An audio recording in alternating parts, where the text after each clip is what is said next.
ඊට පස්සේ මේ කාමරේට ඕන එකෙක් දාගනි. ගොළු බෙල් වැරෙන්න. දැන් මොකද වෙලා තියෙන්නේ?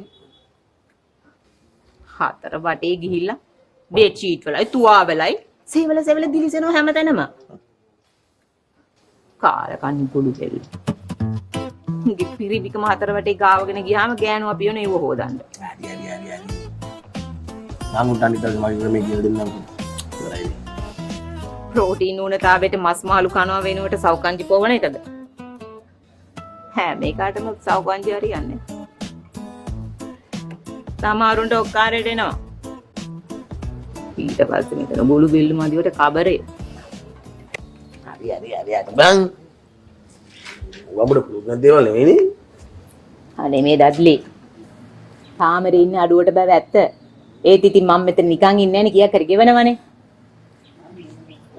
ආව විදිහට පිළිවෙලට තිය යන්න ගියාපන්. අමනුස්ස රස්සාවක් කරාට අඩුතරම නිදා ගන්න එක හරි මිනිස්සෙක් විදිහට නිදා ගන්න එපා. අනේ ගිහින් එන්නේ බං. බාද ගොඩක් අමාරුයි.